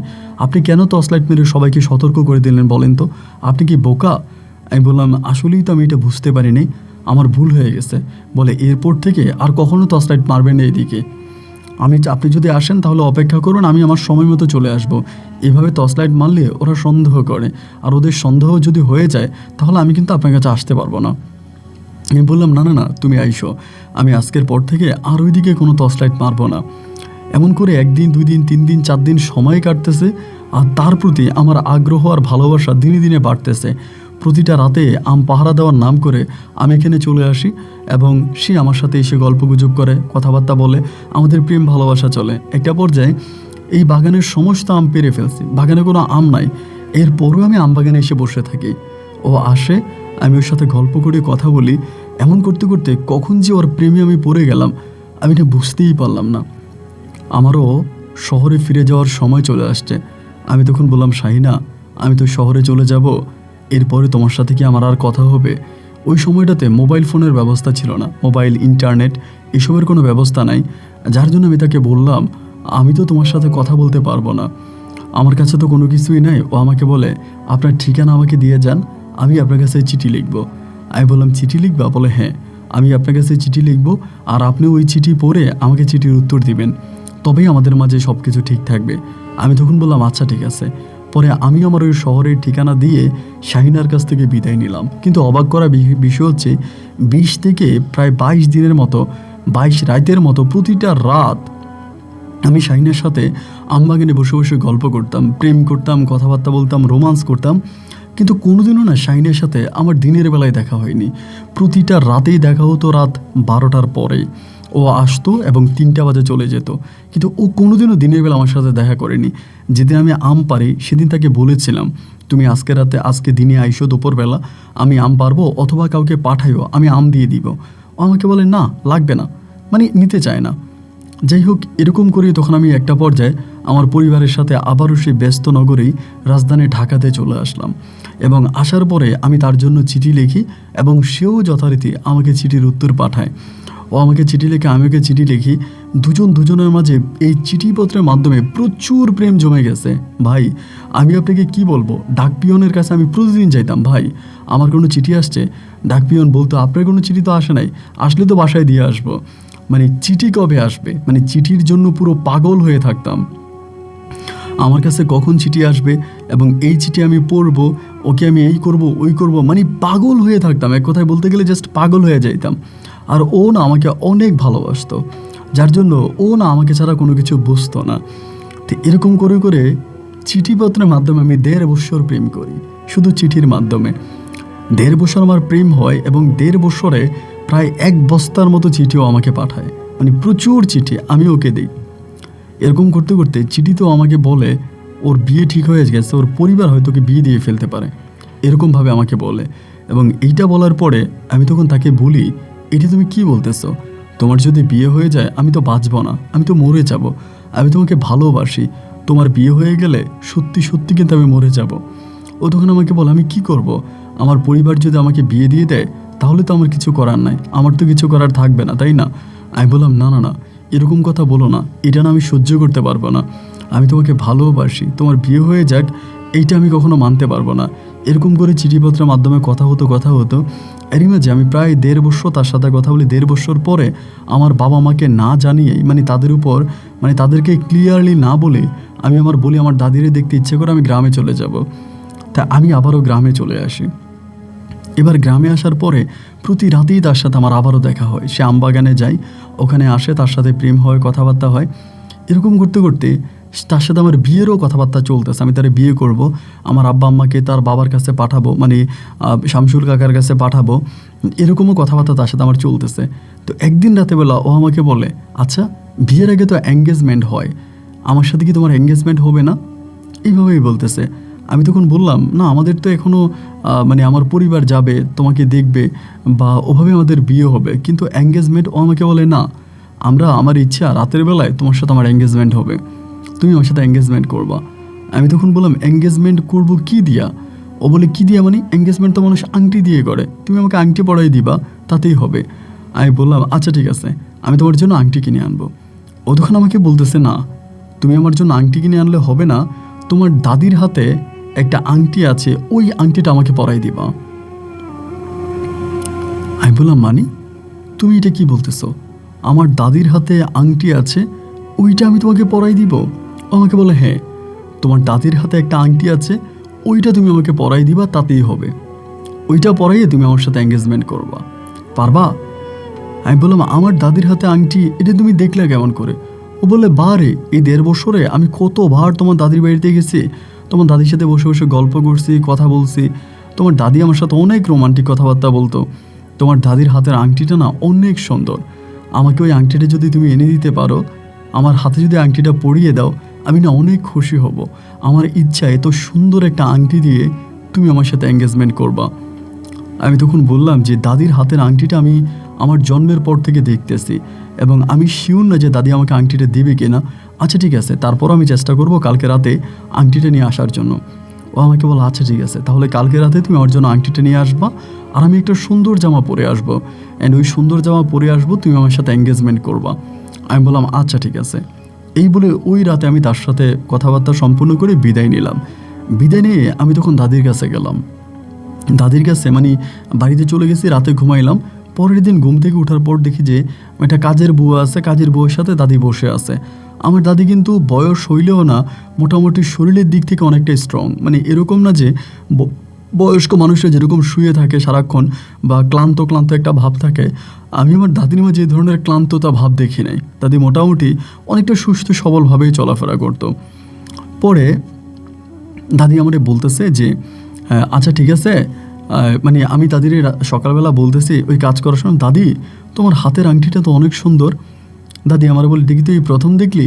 আমি বললাম, না এর আগেও দেখছি, কিন্তু এইভাবে মনে হয় দেখি নাই, আজকে একটু ভালো করে দেখলাম। সত্যি তোমার হাতের আংটিটা অসাধারণ, অনেক সুন্দর। দাদি এটিকে আমাকে একটু দিবা? দাদি আমারে বলতেছে, কেন? আমি বললাম, দাও না এটা একটু আমারে। দাদি বলে, না এটা খোলা যাবে না, আঙুল থেকে খোলা যাবে না। আমি বললাম, কেন? এটা আঙ্গুল থেকে খোলা যাবে না কেন? দাদি আমাকে বলে, তোর দাদা পড়াই দিছে, আর তোর দাদা পড়াই দেওয়ার সময় আমাকে বলছে আমার জীবন থাকতে আমি যেন কোনোদিনও হাত থেকে আংটিটা না খুলি। এটা তোর দাদার স্মৃতি, আর ওই তোর দাদার স্মৃতি আমি আমার আঙ্গুল থেকে খুলতে পারবো না। একথা বলার পর আমি একটু থমকে গেলাম। কিরে, দাদি তো তার হাত থেকে আংটি খুলতেই চায় না, এই আংটি কি দাদি আমার দিবে? আমার তো এটা মনে হয় না। আমি তখন বললাম, সারাটা দিন বলতেছি, ও দাদি আংটিটা একটু খুলে দাও না, আংটিটা একটু খুলে দাও, আমি একটু দেখি। দাদি আমার বলে, আমার আঙ্গুলের মধ্যে পড়া আছে, তুই এইভাবে দেখ, এই দেখ আমার আঙ্গুলে পড়া আছে, এরকম করে দেখ, কিভাবে দেখতে হবে ওই দেখ, কিন্তু আমি আমার আঙ্গুল থেকে এটা খুলতে পারবো না। সারাটা দিন দাদির সাথে মানে করলাম আংটিটা খোলার জন্য, কিন্তু দাদির হাত থেকে দাদি আমাকে আংটিটা খুলে দিলই না। রাতের বেলায় আমি আবারও শাইনের সাথে দেখা করার জন্য বরাবরের ওই আমবাগের ওখানে চলে গেলাম। আমবাগানের ওখানে যাওয়ার পরে শাইনাকে আমি বললাম, শাইনা। ও আমাকে বলল, কি ব্যাপার, আংটি নিয়ে আসো নাই? আমি বললাম, দাদি তো আমাকে আংটিটা দেয় না। আমি এত করে বললাম আমাকে আংটিটা দেওয়ার জন্য, সারাটা দিন ওনার সাথে বলছি, উনি আমাকে কোনোভাবে আংটিটা দিবে না। আর আচ্ছা দাদি আংটি দেয় না তো কী হয়েছে, আমি এটার থেকেও আরও সুন্দর একটা আংটি কালকে তোমার জন্য কিনে আনবো, এবং সেই আংটিটা দিয়েই আমি তোমার সাথে এঙ্গেজমেন্ট করব। আমি দেখলাম মুহূর্তের মধ্যে শাহিনের মুখটা মলিন হয়ে গেল, ও মুখটা কালো করে ফেললো। ও আমাকে বলে, আজকে আমাদের এত বৎসরের সম্পর্ক, কিন্তু কোনোদিনও না আমি তোমার কাছে কোনো কিছু চাই নাই, এই প্রথম তোমার কাছে একটা জিনিস চাইলাম, আর তুমি আমাকে এটা দিতে এরকমভাবে অস্বীকার করলা। একটা পুরনো আংটি তোমার দাদির হাতে পরানো, এইটা তুমি আমাকে দিতে পারবা না? এইটা তুমি আমাকে নিতে পারবা না? আমি বললাম, শাহিনা আমি না বুঝতেছি না, একটা সামান্য আংটির জন্য তুমি এমনটা কেন করতেছো? ও আমাকে বলে, তুমি কি আমাকে আংটিটা এনে দিবা? যদি দাও তাহলে বলো, আর যদি না দাও আমি আর তোমার সাথে দেখা করব না, আমি আর তোমার সাথে কথা বলবো না। আমি বললাম, বাড়ি তুমি আমার সাথে এরকম করে কথা বলতেছো কেন? আমার সাথে এরকমটা কেন করতেছো? আচ্ছা আমি যেভাবেই পারি আমি আমার দাদির কাছ থেকে আংটিটা এনে দিব। ও আমাকে বলে, আচ্ছা তোমার একটা কথা বলি, তুমি কি বোকা? শহরের ছেলেগুলো কি আসলেই বোকা? আমি বললাম, না, তা কি হয়েছে? আমাকে বলে, রাতের বেলায় যখন তোমার দাদি ঘুমায় তখন তো তুমি তার হাত থেকে আংটিটা খুলে আমাকে নিয়ে দিতে পারো, এটা কি তাকে বলে আনতে হবে? আমি তখন বললাম, দেখো, আমি তো দাদির সাথে ঘুমাই না, দাদি একাই ঘুমায়। আর দাদি যে ঘরে ঘুমায় সবসময় দাদি ওই ঘরের ভিতর থেকে দরজা লক করে রাখে। আমি কি করে দাদির ঘরে যাবো এবং সেই আংটি আমি দাদির আঙুল থেকে খুলে আনবো? ও আমাকে বলে, যে করেই হোক তুমি তোমার দাদির আঙুল থেকে কালকে আংটিটা খুলে আনবা, আমি আর আজকে তোমার সাথে কথা বলবো না। এই বলে এই প্রথম ও আমার উপর রাগ করে চলে গেল। মানে খুবই রাগ করছে, ওকে দেখেই বোঝা গেল যে প্রচণ্ড রেগে গেছে এবং রেগে আমার সামনে থেকে চলে গেল। আমিও তখন কি আর করবো, ওখানে অনেকক্ষণ দাঁড়িয়ে আছি। দাঁড়িয়ে থেকে বাড়িতে আসছে, বাড়িতে এসে রাতের বেলায় ঘুমাইতে পারতেছি না। মনে মনে বলতেছি, শালার বুড়ি, তোর হাতে একটা আংটি, এটা কি স্বর্ণের না রূপার তাও তো জানি না, দেখে তো সাদা দেখে মনে হচ্ছে এটা মনে হয় রূপারই আংটি হবে। তাই এরকম একটা 2 টাকার রূপার আংটি তুই হাত থেকে খুলবি না, এটা কোনো কথা হইল? পরের দিন আমি তখন চিন্তা করলাম যে না, এভাবে দাদির কাছ থেকে সহজে আমি আংটি খুলতে পারবো না। দাদিকে যেভাবেই হোক বুঝিয়ে শুনিয়ে ভালোবাসা দিয়ে দাদির কাছ থেকে এটা আমার নিতে হবে। দাদি আমাকে সহজে আংটি তার আঙুল থেকে কোনোভাবেই খুলে দিবে না। আর যাই হোক, আমি দাদির সাথে এইভাবে আংটিটা নিতে পারবো না। আমি সারাদিন দাদির সাথে ভালো ব্যবহার করব এবং বায়না ধরে দাদিরে বলবো, দাদি, আমি আজকে রাতে তোমার সাথে ঘুমাবো। এইরকম একটা বায়না ধরে আমি দেখি দাদির কাছ থেকে আংটিটা নেওয়া যায় কিনা। বরাবরের মতো আস্তে আস্তে করে বিকেল করিয়ে আসলো, সন্ধ্যা হয়ে গেল এবং সন্ধ্যার সময় খাওয়ার পরে আমি আমার দাদিরে বললাম, দাদি, আমি তোমার সাথে ঘুমাবো, আজ আমার তোমার সাথে ঘুমাইতে ইচ্ছে করতেছে। দাদি আমারে বলে, এই হাফ প্যান্ট পরানো বেটার সাথে আমি রাতে ঘুমাবো না, তুই হাফ প্যান্ট পরে পরে হাঁটিস, আমি তোর সাথে ঘুমাবো কেন? তোর আব্বা বলে তোর স্বভাব চরিত্র ভালো না। আমি বললাম, দাদি, তুমি বয়স্ক একটা মানুষ, তা তুমি আমার এরকম করে বললা, তুমি নাকি আমারে ভালোবাসো, এই কি তোমার আমার ভালোবাসা? দাদি আমারে বলে, না রে, তুই বড় হয়েছিস না, তুই আলাদাই ঘুমা। কেন? আর দাদির সাথে ঘুমাই তোলে, দাদি দিনে তোর সাথে ঘুমাবো, রাতের বেলায় শরীরের কাপড় ঠিক থাকবে না, এমনি এমনি তুই আলাদা ঘুমা, আমি আলাদা ঘুমাই। আমি তখন বললাম, দাদি, তুমি আমার দাদি, তা তুমি আমার এরকম করে বলতেছো কেন? দাদি আমার বলে যে না, বুড়ো হয়ে গেলেও না মানুষকে পর্দা রাখতে হয়, বুড়ো হয়ে গেলেও তার পর্দা ঠিক রাখতে হয়, আমি আমার পর্দা ঠিক রাখি। আমি বললাম, দাদি, এটা তুমি কেমন কথা বললা? তুমি এই বুড়ো বয়সে আমার কাছে তোমার পর্দা করতে হবে? যতই চেষ্টা করলাম রাতের বেলায় দাদির সাথে ঘুমানোর জন্য, আমি আর দাদির সাথে ঘুমাইতে পারলাম না। ভাবলাম কি আর করব। সেদিন রাতেও আমি আসছি, আইসা আমি সারাটা রাত দাঁড়িয়ে আছি, কিন্তু সে রাতে শাহিনা আর আমার কাছে আসলো না। এই প্রথম আমাদের সম্পর্ক হওয়ার পর থেকে প্রথম কোনো রাত কাটলো যে রাতে শাহিনা আমার সাথে দেখা করার জন্য আসে নাই। আমি সারাটা রাত ওখানে দাঁড়িয়েছিলাম এবং ফজরে আজান দিছে পরে আমি ওখান থেকে আসছি, ও আর আমার কাছে আসে নাই। তখন আমার কাছে মনে হয়েছে ফজরে আজান দেওয়ার পর আমি আসতে আসতে আর চিন্তা করতেছি, প্রয়োজনে দাদিরে খুন করে হলেও আমি দাদির হাত থেকে আংটি খুলে নিব, প্রয়োজনে দাদিকে আমি মেরে ফেলবো বালিশ চাপা দিয়ে, তারপরেও দাদির হাত থেকে আমি আংটিটা খুলে নিবই নিব। এই আংটি আমাকে নেওয়াই লাগবে। আর আংটি যদি আমি না নিতে পারি তবে শাহিনের সাথে আর আমার সম্পর্ক থাকবে না। সারাটা দিন পরে পরে ঘুমাইলাম। বিকেলবেলা ঘুম থেকে উঠছি, একটা অ্যাংরি একটা মোড নিয়ে আছি। দাদির সাথে কথা বলি না, দাদি আমার দিকে তাকায়, আমি দাদির সাথে কথা বলি না, একটা ভাবসাব নিয়ে আসি। সন্ধ্যার দিকে দাদি আমারে বলে, তোর বাবা আমারে না বইলা আজকে এতগুলা দিন এখানে পড়ে আসিস, তা তোর পড়াশোনার ক্ষতি হচ্ছে না? তোর পড়াশোনার সমস্যা হচ্ছে না? তুই যাস না কেন? তুই ঢাকায় চলে যা, তোর আব্বা আমারে না বইলে আসছিস, তা তুই পড়াশোনা করবি না? তোর কি পড়াশোনা হবে না? মোটামুটি আমার একটু বকাঝকা করতেছে। দাদির বকাঝকা শুনতেছি, মিজাজ তো ভাই আরও খারাপ হইতেছে। এমনিতেই হাতের আংটি খুলে দেয় না, তার উপরে আবার মিজাজ দেখায়, এত রাগারাগি করে, সে যেন মহাপণ্ডিত জ্যোতিষবিদ। যাই হোক, এবার আমি করলাম কি, সন্ধ্যার দিকে মানে রাতের খাবার যখন দাদি খাইলো, খাওয়ার পরে আমি দাদিরে বললাম, দাদি, আমি একটু বাইরে থেকে হাঁটে আসি, আমার ঘরের দরজা লাগেও না, আমি আমার ঘরে এসে ঘুমিয়ে যাব। এই বইলেই না আমি তখন বাইরের কথা বলে হুট করে দাদির ঘরের ভিতরে ঢুকে গেছি। দাদি কিন্তু দেখে নাই। দাদির ঘরের ভিতরে ঢুকে দাদি যেই চৌকিতে ঘুমাইতো, আমি ডিরেক্টলি চৌকির নিচে ঢুকে গেছি এবং চৌকির নিচে ঢুকে গিয়ে আমি চুপচাপ চৌকির নিচে বসে আছি। ঠিক আছে, দেখি আবার দাদি কি করে। রাতের বেলায় বরাবর ওই বুড়ি পান টান খেয়ে শুইতে আসছে, তখন কাঁথা মুড়ে দিয়ে দাদি মনে হয় ঘুমাইয়া গেছে। একটু পরে আমি দাদির নাক ডাকার শব্দ শুনতে পাচ্ছি। আমি আস্তে আস্তে করে শোয়া থেকে খাটের নিচ থেকে তখন বেরোলাম এবং এই আংটিটা খুব শক্ত করে দাদির হাতে লাগানো। আমি এক একবার চিন্তা করতেছি আমি কি করব, আংটি আমি খুলবো এবং খুলতে গেলে যদি দাদি সজাগ হয়ে যায় আর দাদি যদি আমার আব্বাকে বলে দেয়, কি করব? আংটি আমি কিভাবে খুলবো? এবং দেখেই মনে হচ্ছে এটা আঙুলে একদম চিপ মেরে আছে, চাপ মেরে আছে, বুঝতে পারতেছি না। আবার আমার দাদির একটা ভালো অভ্যাস ছিল কি, মানে এইটা আমার জন্য ভালো হয়েছে যে দাদি রাতের বেলায় ঘুমাইলে কোনো হুঁশ থাকে না। ফজরের আজানের শব্দ না পাওয়া পর্যন্ত আমার দাদির ঘুমই ভাঙে না। মানে আমার দাদির ঘুম অনেক, মানে এরকম হয় না যে অনেকের ঘুম পাতলা, তা কিন্তু নয়। আমার দাদির ঘুম ছিল অনেকটা ভারী। মানে দাদি অনেক রাত, মানে রাতের বেলায় উঠতোই না। এই যে সন্ধ্যা রাতে ঘুমাইতো, সারা রাত শুয়ে থাকতো আর অনেক নাক ডাকতো ঘুমানোর সময়। দেখতে শুনতে আমার দাদি অনেকটা সুন্দরী ছিল।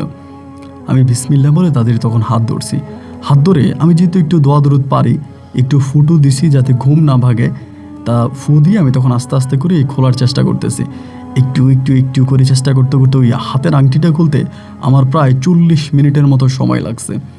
40 মিনিটের মতো সময় লাগছে। আমি আংটিটা খুলছি এবং খোলার পরে আমি তখন চিন্তা করতেছি যে এখন তো রাত্র প্রায় 1টার উপরে বেজে গেছে, প্রায় 2টার মতো বেজে গেছে। এখন গতকালকে রাতও তো শাহিনা আসে নাই, আজকে গেলেও কি আমি শাহিনাকে পাবো? আমার তো মনে হয় না আমি শাহিনাকে পাবো আজকে গেলে। আজকে রাতে আমি নাই যাই, আজকে রাতে আমি ঘুমিয়ে যাই এবং কালকে দিনে আমি কোনো পোলাপাইন দিয়ে শাহিনার কাছে খবর পাঠাবো। কালকে রাতে আমি সন্ধ্যা রাতে গিয়ে বসে থাকবো। এখন হয়তো ও আসলেও চলে গেছে, আমার সাথে দেখা হবে না। 1:30টার মতো বাজে তখন আমি গিয়ে শুয়ে পড়ছি। এখন শুয়ে পড়ার পরে মাত্র তন্দ্রায় আসছি, আমি দেখেও আমারে ডাকতেছে। আমারে বলে, আমি তোমার জন্য অপেক্ষা করতেছি, তুমি আসো। একটা সুন্দর শাড়ি পরে আমার জন্য ওখানে দাঁড়িয়ে আছে। আমার ভিতরে কেমন জানি একটা টান অনুভব করতেছিলাম আমি। আমার ভিতরে একটা টান লাগতেছিল যে ও আমারে ডাকতেছে, ও মনে হয় আমার জন্য অপেক্ষা করতেছে, ও মনে হয় আমার কাছে চলে আসছে। মানে আমার ভিতরে এরকম একটা টান অনুভব হচ্ছে, মানে ভিতরে একটা টান লাগতেছে। আমি বললাম যে না, আমার ঘুমটা ভেঙে গেছে, মানে একটু তন্দ্রা আসছিলাম, ঘুমটা ভেঙে গেছে, না আমি যাব। আমি আংটিটা নিয়ে তখন এই পথ ধরে, মানে আঁকা বাঁকা পথ ধরে হাঁটতে হাঁটতে ওর কাছে চলে গেছে। গিয়ে দেখি ওখানে বসে আছে, মানে অবাক কাণ্ড, মানে ওখানে বসে আছে এবং রাগ করে আছে। আমি ওর কাছাকাছি যাচ্ছি, ও বলে আমার কাছে আইসো না, ওইখানে দাঁড়াও। মানে কাছে আসতে আমাকে দেয় না। বলে আংটি আনছো? আমি বললাম জি আনছি। ও বলে আংটি কই? আমি বললাম এই যে আমার হাতে। ও তখন বলে এটা কি তোমার দাদির হাতের আংটি না বাজার থেকে কিনে আনছো? আমি বললাম শাহিনা, তুমি আমাকে এতটা সন্দেহ কেন করো? এতটা বাজেভাবে, খারাপভাবে তুমি কেন চিন্তা করো? আমি বাজার থেকে কেন আংটি কিনবো? এই আংটি আমি আমার দাদির হাত থেকেই খুলে নিয়ে আসছি তোমার জন্য, তোমাকে দেওয়ার জন্য। আমাকে বলতেছে আমার বিশ্বাস হয় না, তুমি আমাকে দেওয়ার জন্য দাদির হাত থেকে আংটি খুলে আনছো। আমি বললাম শাহিনা, ও বলে এটা কি সেই আংটি? আমি বললাম হ্যাঁ সেই আংটি। আর সত্যি বলতেছ? আমি বললাম হ্যাঁ সত্যি বলতেছি।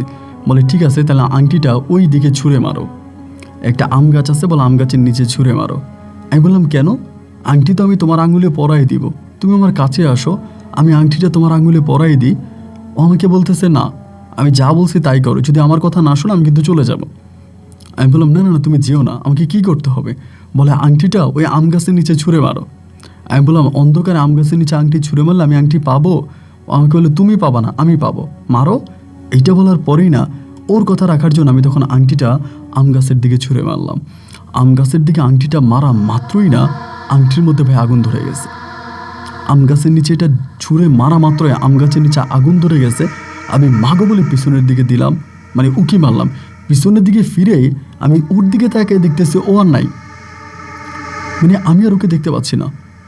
কিরে, আমি ডাকতেছি শাহিনা, ও শাহিনা, মনে হচ্ছে না 1 মিনিটের মধ্যে হাওয়া হয়ে গেছে, ওরে আর আমি পাই না। আংটিটা আমি যেখানে ফেললাম ওখানে আগুন জ্বলতেছে, আমি ওখানেও যেতে পারি না। ও কোথায় গেল? আমি ডাইনে দেখতেছি, বামে দেখতেছি, উপরে দেখতেছি, নিচে দেখতেছি, ও নাই। কোথায় গেল? শাহিনা, ও শাহিনা, বারবার ডাকতেছি, এদিক সেদিক টর্চ লাইট মারতেছি, ও নাই নাই নাই নাই। একদম চারদিকটা ঘুটঘুটে অন্ধকার হয়ে গেছে। আমার ভিতরে তখন ভয় ঢুকে গেল, কিরে ও কোথায় চলে গেল? আমি আগুনটা নিভানোর জন্য চেষ্টা করতেছি, কিন্তু আগুনের লালা আরও বড় হয়ে উঠতেছে। আমি যতই আগুন নিভানোর চেষ্টা করতেছি, আগুনের লালা মনে হয় আরও বড় হয়ে যাচ্ছে। আমি কি করবো ঠিক বুঝতে পারতেছিলাম না। আগুন জ্বলতেছে জ্বলতেছে জ্বলতেছে, আর আমি ওকে দেখতে পাচ্ছি না। ও মনে হয় যেন বাতাসের মধ্যে মিশে গেল। ও অনেকক্ষণ পর্যন্ত ওখানে দাঁড়িয়ে আছি। দাঁড়িয়ে থাকার পরে দেখলাম যে না, আমি আর ওরে পাই না। পরে ওখান থেকে আমি আস্তে আস্তে বাড়ির দিকে হেঁটে চলে আসলাম। টর্চলাইট নিয়ে বাড়ির দিকে হাঁটতেছি আর চিন্তা করতেছি, কি ব্যাপার, এটা আমার সাথে কি হইল? শাহিনা মুহূর্তের মধ্যে হঠাৎ কোথায় চলে গেল, ও কোথায় লুকিয়ে গেল? আমি এত কষ্ট করে আংটিটা নিয়ে গেলাম দাদির হাত থেকে খুলে, ওরে তো আমি আংটিটা পরাই দিব। ও আংটিটা না পরে আমারে কেন বললো, আংটিটা তুমি আম গাছের নিচে ছুঁড়ে মারো। আর আম গাছের নিচে আংটিটাকে ছুঁড়ে মারতে এই আম গাছের নিচে আগুন ধরে গেল কেন? এর কোনো সঠিক ব্যাখ্যা বা সঠিক উত্তর কোনো কিছু আমার মাথায় আসতেছে না। তারপরেও বোকার মতো বাড়ির দিকে হাঁটতেছি। বাড়িতে যাওয়ার পরে আমার কাছে মনে হলো যে আমাদের বাড়িটা প্রচুর ভার হয়ে আছে। মানে এতটাই ভার হয়ে আছে, আমি বাড়িতে যাওয়ার পরে নিঃশ্বাস নিতে পারতেছিলাম না। আমি নিঃশ্বাস নিচ্ছি, মনে হয় যেন আমার নিঃশ্বাসটা আটকে যাচ্ছে। আমি ভিতর থেকে নিঃশ্বাসটা নিতে পারতেছি না, মানে নিঃশ্বাসটা আসতেছে না। মনে হয় যেন আমার বাড়িতে অক্সিজেনের অভাব পড়েছে। পরে আস্তে আস্তে দাদির ঘরের দরজাটা তখন খোলা। আমি তো আংটিটা নিয়ে দরজাটা খুলে চলে আসছি। তা আমি চিন্তা করলাম, দাদির ঘরের দরজা তো খোলা, তার রাতের বেলা চোর টোর ঢুকে কিনা। তখন আমি দরজাটা একটু আবার টাইনে দিলাম। টাইনে দিয়েই আমি চলে গেছি আমার রুমে যেয়ে ঘুমাইতেছি না। কি হইলো আমার সাথে, কি হইলো আমার সাথে? ফজরের আজানের একটু পরে আমার তখন ঘুম চলে আসে। মানে আজানের শব্দটা শুনতে পাইছি এবং এরপরে আমি তখন ঘুমিয়ে যাই। ঘুমিয়ে যাওয়ার পরে আমি তো ঘুমিয়ে গেলাম এবং একটা পর্যায়ে হলো কি, হঠাৎ করে না, মানে প্রচুর চিৎকার চেঁচামেচির শব্দ শোনা যাচ্ছে। মানে আমাদের কাজের একটা মহিলা ছিল, ওই মহিলাটা কান্না করতেছে আর কেমন যেন একটা চিৎকারের শব্দ শোনা যাচ্ছে। তখন আমি চিৎকারের শব্দ শুনে আমার ঘুমটা তখন ভেঙে গেল এবং ভেঙে যাওয়ার পরে আমি তখন দরজা খুললাম। দরজা খুলে দেখতেছি আমাদের বাড়ির উঠানে অনেক মানুষ বাড়ির উঠানে। আমি তখন বেরিয়ে বললাম, কি হয়েছে? একজন আমার বলতেছে, ও সোলেমান, তুমি কই ছিলা? তোমার দাদি তো আর নাই। দাদি আর নাই মানে কি হয়েছে? বলে, তোমার দাদি নাকি মারা গেছে। আমি দৌড়িয়ে তখন দাদির ঘরে ঢুকলাম। ঢোকার পরে দেখলাম আমার দাদির নিথুর দেহটা পড়ে আছে। কিরে, দাদি কিভাবে মারা গেল? কাজের মহিলা তখনও দাদির পাশে বসে কান্না করতেছে। আমি তখন বললাম, আমার দাদি কেমনে মারা গেল? বলে, তা জানি না, আমি দিনের বেলায় কাজ করার জন্য আসছি, এসে দেখি ঘরের দরজা খোলা। আমি ঘরের ভিতরে ঢুকছি, দেখে উনি মইরা আছে। ওনারে ডাকলাম, উনি উঠে না। অনেক ডাক দেওয়ার পরে দেখলাম যে মোরে শক্ত হয়ে আছে। আমি তখন বুঝতে পারলাম না আমার সাথে এটা কী হইল। আমার দাদি আমাকে না বলে কেন পরপারে চলে গেল? আমার দাদি কেন মারা গেল? আমি কিছুই বুঝতে পারলাম না ভাই। অঝরে কান্না করতেছি, চিৎকার করে কান্না করতেছি দাদির জন্য। খবর পাঠাইলাম শহরের বাড়িতে, আমার আব্বা আম্মা আসবে, তাদের আসতে অনেক সময় লাগবে। সেদিন রাত 7:30টার দিকে মানে দাদির লাশ তখন আমরা দাফন করে ফেলি। আমার আব্বা আম্মা আসে নাই এবং পরের দিন বিকালবেলা আমার আব্বা আম্মা আসে। আর এরই মাঝে শাহিনের সাথে আমার আর কোনো কথা হয়নি। আব্বা আম্মা আসে, আব্বা আম্মা আসার পরে আমি এখানে বসে বসে কান্না করি কবরের কাছে। আমার আব্বা বলে, তুই অনেক ভাগ্যবান, তুই আগে আগে চলে আসছিস বলে তোর দাদির লাশটাকে দেখতে পাইছিস, তোর দাদির কবরে মাটি দিতে পারছিস। আমরা তো আর ওই সময় ছিলাম না, যাই হোক তুই আগে আগে এসে ভালোই করছিস। পরে দাদির লাশ দাফন করলাম রাতে। আমি সারা রাত বসে বসে চিন্তা করতেছি, এটা আমার সাথে কী হইল? দাদির হাত থেকে আংটিটা করার পরে দাদি মারা গেল। আর ওই আংটিটা আমি শাহিনার জন্য নেওয়ার পরে শাহিনা আংটিটাকে আম গাছের নিচে ছুঁড়ে মারতে বলল। আম গাছের নিচে আগুন ধরে গেল, শাহিনা মুহূর্তে হাওয়া হয়ে গেল। তবে এই শাহিনা কি? সত্যি কি শাহিনা শামসুল কাকার মেয়ে? এই প্রশ্ন থেকে বের হওয়ার জন্য সারাটা রাত কাটে। আমি সকালবেলা 9টা থেকে 9:30টার ভিতরে ওই শামসুল কাকার বাড়িতে যাই। বাড়িতে যাওয়ার পরে ওই লোকটার আমি আগ থেকেও টুকিটাকি চিনতাম, কিন্তু ওভাবে কখনো কথা বলি নাই। উনি দেখি ঘরের দরজায় বসে আছে, খুল্লুর করে কাশতেছে। আমি বললাম, কাকা ভালো আছেন? বলে, হ ভালো আছি। আমি বললাম, কাকা 3 দিন পরে তো আমার দাদির একটা অনুষ্ঠান হবে, ওইখানে খাওয়া দাওয়ার আয়োজন করব। 3 দিন পরে আপনি তো আমার দাদির লাশ মাটি দিতে যান নাই মনে হয়, আপনার দাওয়াত, আপনাদের ঘরের সবার দাওয়াত। মানে কোনো অনুষ্ঠান নাই, কিছুই নেই, আমি এমনি দাওয়াত দিয়ে ফেলছি। জানি তো মরার 3 দিন পরে একটু মিলাদ হইলেও পড়াবে, তো এখানে তারা যাক। পরে লোকটা আমারে বলতেছে যে, না রে বাজান, শরীরটা খারাপ ছিল তাই যেতে পারি না, আর রাত তো দিনের বেলায় হলে যাইতাম। আমার বাড়িতে তো কোনো মানুষ নাই, তুমি সবাইরে দাওয়াত দিয়ে কি করবা? আমি বললাম, আপনার বাড়িতে কোনো মানুষ নাই মানে আপনি, আপনার ওয়াইফ, আপনার ছেলে মেয়ে? উনি বলে, তুমি জানো না আমার তো কোনো ছেলে মেয়ে নাই। আমি বললাম, আপনার কোনো ছেলে মেয়ে নাই মানে? আপনার মেয়ে শাহিনা? পরে বলে শাহিনা? শাহিনা নামের তো আমার কোনো মেয়ে নেই, আর আল্লাহ তো আমার কোনো সন্তানাদি দেয় নেই।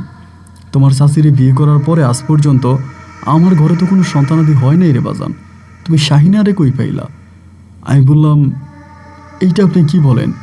শাহিনা এই বাড়িতে থাকতো না? উনি বলে, শাহিনা নামের কোনো মেয়ে তো নাই রে বাবা আমার বাড়িতে। আমি বললাম, আপনার বাড়িতে শাহিনা নামের কোনো মেয়ে নাই? এই বাড়ির কোনো মেয়ের নাম কি শাহিনা আছে? উনি বলে, না, এই বাড়িতে তো কোনো মেয়ের নাম শাহিনা নাই। শাহিনা নামের কোনো মেয়ে তো এই বাড়িতে নাই। এই বাড়িতে দুইটা যুবতী মেয়ে আছে, একটা নাম জোলেখা আর একটা নাম হামিদা। এছাড়া তো এই বাড়িতে কোনো যুবতী মেয়েও নাই। তুমি যেই বয়সে বলতেছ একমাত্র জোলেখা আর হামিদাই আছে। আমি বললাম, কাকা, আমি একটু জোলেখা আর হামিদারে দেখতে চাই। মানে আমার কাছে মনে হইল হয়তো এমনও হতে পারে জোলেখা আর হামিদা হয়তো তারা মিথ্যা নাম বলছে শাহিনা, তাদের মাঝে দুজনের মাঝে একজন হতে পারে। উনি কাশতে কাশতে ওনার পাশের ঘরে জোলেখারে আমার দেখাইলো। এই জোলেখা তো না, শাহিনা না। এরপরে হামিদার কাছে নিয়ে গেল। আমি হামিদারেও দেখলাম যে এটাও না। পরে আমি বললাম, ও শামসুল কাকা, আপনাদের গ্রামে কি আর কোনো মেয়ে নাই? উনি বলে, বাজান, তুমি যেই বয়সী বলতেছ এই বয়সী মেয়ে আর নাই, বাকিগুলো ছোট আবার বড়, এই বয়সী নাই। এই বয়সী দুইটা মেয়ে আমাদের বাড়িতে আছে। আমি বললাম, শাহিনা নামের কোনো মেয়েকে আপনি চিনেন? উনি বলে, না, শাহিনা নামের কোনো মেয়ের আমি চিনি না। তখন আর আমার বুঝতে বাকি ছিল না, আজ প্রায় 2 বৎসর জোর যে শাহিনাকে আমি ভালোবেসে এসেছি, রাতের পর রাত যে শাহিনার সাথে আমি আমবাগানের সময় কাটিয়েছি, এই শাহিনা আসলে কোনো মানুষ ছিল না। কিন্তু যখন আমি বুঝতে পেরেছি, তখন আমি আমার দাদিকে হারিয়েছি। আমি তখন আস্তে আস্তে করে বাড়ির পথে হাঁটতেছি, আর আমার ছোটোবেলায় সে কোরআনটা আমি মুখস্থ কোরআনটাকে আমি পড়তেছি। হাঁটতেছি আর কোরআন পড়তেছি, হাঁটতেছি আর কোরআন পড়তেছি, এবং কোরআন পড়তে পড়তে আমার কানের কাছে বিলবিল বিলবিল বিলবিল করে কথা বলতেছে। আমি তখন বুঝে গেছি যে না, শাহিনা আমার কানের কাছে এসে বিলবিল করে কথা বলে আর হাসে, বিলবিল করে কথা বলে আর খিলখিলিয়ে হাসে। আমি শুনতেছি যে ওই আমার দাদিরে মেরে ফেলছে। এরপরে আমি দাদির কবরের কাছে গেলাম। দাদির কবরে বসে বসে আমি অনেকক্ষণ কান্নাকাটি করলাম। আমি চিন্তা করলাম, যেভাবেই হোক, যে আমার দাদিকে মেরে ফেলেছে, তার উপর আমি চরম প্রতিশোধ দিব। তারে আমি ছাড়বো না, তারে ছাড়বো না। আমার দাদি কোনো অন্যায় করেনি, কোনো অপরাধ করেনি। আমার নিষ্পাপ দাদিরও কবরে পাঠিয়ে দিছে। আমি ওরে ছাড়বো না, আমি ওর উপরে চরম চরম চরম প্রতিশোধ দিব। আমি যে মাদ্রাসায় পড়াশোনা করেছিলাম, ওই মাদ্রাসায় আমাদের একজন হুজুর ছিলেন। ওনার নাম হচ্ছে খায়রুল হুজুর, এবং খায়রুল হুজুর অনেক বড় একজন কবিরাজও ছিলেন, এটা আমরা জানতাম। খায়রুল হুজুর, আমি যখন মাদ্রাসায় পড়তাম তখন তিনি অনেকটা ইয়াংয়ে ছিলেন। আমার দৃঢ় বিশ্বাস যে আমি খায়রুল হুজুরকে পাবো। সেদিন আমি আমার বাবা মার কারোর সাথে কথা বলি নাই। দুপুর গড়িয়ে বিকেল হওয়ার মধ্যে আমি বললাম আমি ঢাকায় যাব। আমার আব্বা বলে, তুই পাগল হয়ে গেলি? 2 দিন পরে তোর দাদির অনুষ্ঠান, তুই ঢাকায় চলে যাবি কেন? আমি বললাম, আমার ঢাকায় কাজ আছে। আব্বার কথা তো আমি আগে থেকেও শুনতাম না। আমি তখন বাসে উঠে যাই। রাতের বাসে আমি তখন রওনা দিলাম রংপুর থেকে ঢাকার উদ্দেশ্যে। এ রাতের বর্ণনা দিয়ে আমি আপনাকে শেষ করতে পারবো না। মুহূর্তের মধ্যে আমার কাছে মনে হলো বাসটা যেন খালি পড়ে যাবে। এই বাসটা পড়তেছে, বাসের ড্রাইভার বলতেছে, আপনারা দোয়া দরুদ পড়েন। আমার কাছে মনে হচ্ছে যে বাসের মধ্যে খারাপ কোনো কিছু পড়েছে। আমি বাসটাকে সামনের দিকে নিতে পারতেছি না। আমি তখন উচ্চ সুরে কোরআন পড়তে শুরু করি। আমি যতটুকুন পারতেছি ততটুকু পরে বাসে ফোঁ দিতেছি। সারাটা রাত এক অন্যরকম যুদ্ধ করে আমি কমলাপুর এসে নামি। কমলাপুর নামার পরে ওইখান থেকে আমি সোজা আমার হুজুরের বাসায় চলে যাই। হুজুরের নিজের বাড়ি আছে মিরপুরে। হুজুরের নিজের বাড়িতে যাই। হুজুর তখন অনেকটা বৃদ্ধ হয়ে যায়, কথা বলতে পারে না। কথা বলতে পারে কিন্তু ওভাবে পারে না। আমি হুজুরের কাছে যাওয়া মাত্র হুজুর আমার বলে, কিরে, কেন আসছিস? এর আগে আমি হুজুরের কাছে অনেকবার গিয়েছিলাম, হুজুরের সাথে আমার সম্পর্কটা ভালো ছিল। আমি বললাম, হুজুর, আমি তো বড় বিপদে পড়ে গেছি। আমার বলে, কি হয়েছে? আমি বললাম, হুজুর, এই ঘটনা। হুজুর তখন আমার চোখ দুটোর দিকে তাকিয়ে বলতেছে, তুই যে বাইচে আছিস এটাই তো ভাগ্য, তোরেই তো মেরে ফেলতো। হয়তো ভাগ্য ভালো তুই বেঁচে আছিস। আচ্ছা তুই বয়, আমি দেখতেছি।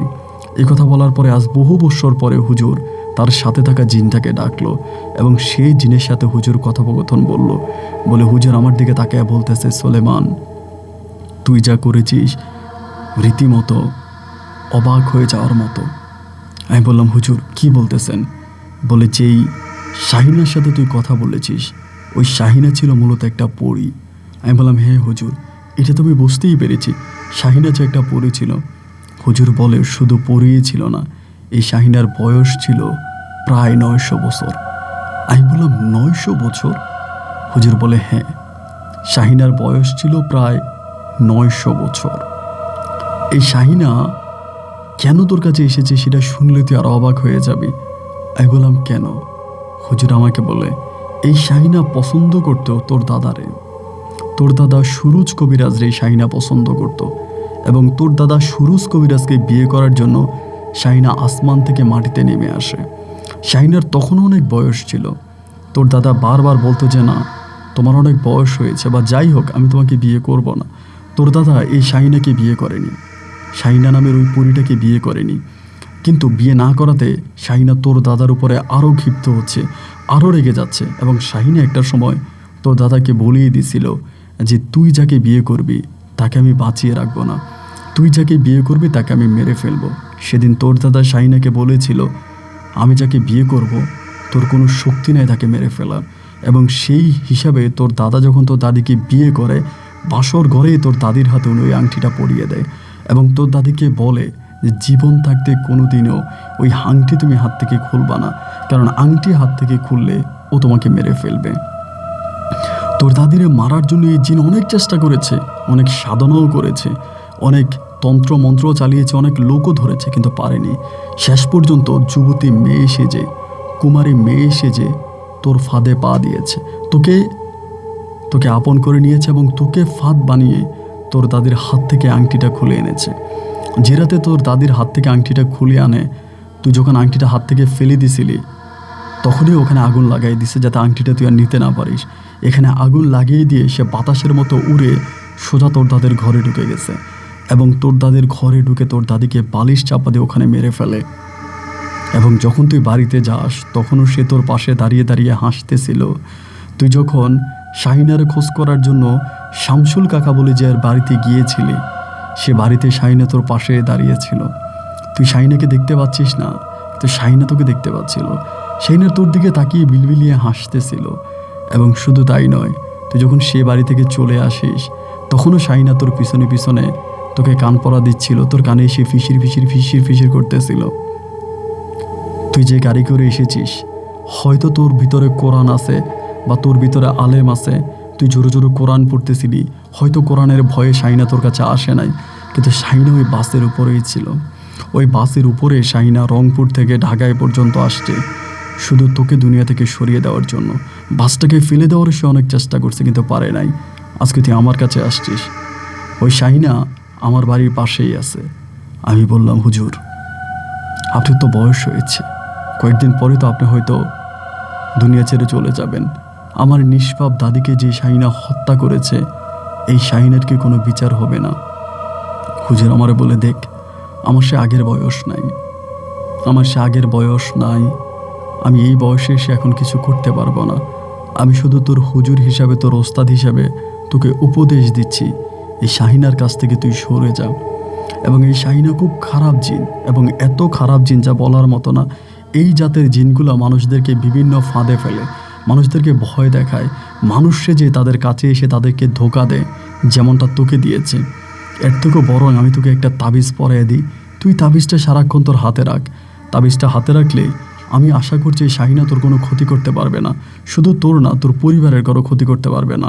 আর তাবিজ পরাই তোকে পরিয়ে দেওয়া না দেওয়ার মাঝেও কোনো সমস্যা নেই, কারণ আমি যতটুকু বুঝলাম, আমার জিন আমাকে বলল শাহিনা আর তোর কোনো ক্ষতি করবে না, শাহিনা তোর কোনো ক্ষতি করবে না। হয়তো তোকে 10 দিন 15 দিন একটু ভয় টয় দেখাবে, কারণ শাহিনার রাগ ছিল তোর দাদির উপরে, আর তোকে পুঁজি করে সে তার প্রতিশোধ খুব ভালোভাবেই নিয়েছে। সুতরাং সে তোকে মারবে না, এটা তুই নিশ্চিত থাকতে পারিস। এ কথা বলে হুজুর আমার হাতে তাবিজ দিল। আমি বললাম, না হুজুর, যে শাহিনা আমার দাদিকে মেরে ফেলেছে, আমি সেই তাবিজ পরে নিজেকে সুরক্ষিত রাখবো না। আমি যেভাবেই হোক এই শাহিনাকে ধরবো, এবং শাহিনাকে ধরেই আমি শাহিনার উপর চরম লেভেলের প্রতিশোধ নেব। আপনার কাছে আমি অনুরোধ করে বলি, আপনি আমাকে তন্ত্রমন্ত্র শেখান। হুজুর আমারে বলে, আমি তো এগুলো শিখাতে পারবো না, আর এগুলো শেখা কোনো সহজ কাজ না, এগুলো অনেক কঠিন কাজ। আর আমার যে বয়স, এই বয়সে আমি পারবো না তোর এগুলো শিখাইতে। আমি বললাম, হুজুর আমি চেষ্ট খারাপ একটা মানুষ, আমি বড্ড খারাপ একটা মানুষ, আমার মতো খারাপ কোনো মানুষ হয় না। আমি আপনার কাছে অনুরোধ করে বলি, হুজুর আপনি আমাকে এই উপকারটা করেন, আপনি আমাকে এগুলো শিখান। হুজুর আমাকে বলে, তারপরেও তুই যেহেতু আমার কাছে অনুরোধ করতেছিস, আচ্ছা ঠিক আছে, তবে তুই আমার বাড়ির বাইরে যেতে পারবি না। এটা শিখতে হলে তুই আমার বাড়িতেই থাকতে হবে। 1 দিন 2 দিন 3 দিন নয়, দীর্ঘ 1.5 বৎসর আমি হুজুরের কাছে থাকি, হুজুরের বাড়িতে থাকি, হুজুরের সেবা যত্ন করি, হুজুরের হাত পা টিপে দেই, হুজুরকে খাবার দাবার করাই এবং সারাক্ষণ হুজুরের কাছে থেকে 1.5 মাসে আমি সম্পূর্ণভাবে এই তন্ত্রমন্ত্র কাজ শিখি। 1.5 মাস পরে আমার দাদির কবরের স্থানে গিয়ে, আমার দাদির কবরের পাশে দাঁড়িয়ে আমি এই শাহিনাপুরীকে বন্দি করি। আমার দাদির কবরের কাছে এই শাহিনাপুরীকে বন্দি করি এবং বন্দি করার পরে আমার দাদির যে আংটিটা যেখানে ফেলেছিলাম, যে আম গাছ আছে, ওই আম গাছের নিচে বুক সমমান গর্ত করি, বুক সমমান গর্ত করে সেই গর্তের নিচে বোতলবন্দি শাহিনাকে আমি করে ফেলি।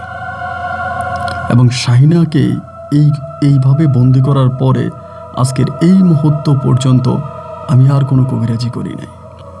আমি আমার ওস্তাদকে, আমার হুজুরকে কথা দিয়েছিলাম, আমি যদি শাহিনাকে বন্দি করতে পারি, আমি যদি শাহিনাকে আটকাতে পারি, হুজুর আমি আপনাকে কথা দিচ্ছি আমি আর কখনো কোনো দিনে কবিরাজের কাজ করব না। কারণ এই কবিরাজের কাজ করাতে আমার দাদা করেছে বলে আমার দাদি মারা গেছে, আমি এটা করব না। এবং হুজুরের কাছে ওয়াদা করি, আমার হুজুর মারা যায়, আমি হুজুরের কাছ থেকে যে কবিরাজি শিখেছে তা দিয়ে শুধুমাত্র আমি শাহিনাকে বন্দি করি। আমার দাদির কবরস্থানে দাঁড়িয়ে আমি শাহিনাকে যেভাবে বন্দি করেছি তা শুনলে রীতিমতো আপনার চোখ কপালে উঠে যাবে। গল্প অনেক বড় হয়ে যাচ্ছে, আমারও আর লিখতে ইচ্ছে করছে না, হাতও ব্যথা হয়ে গেছে, যার জন্য এতটুকুই আপনাকে বললাম।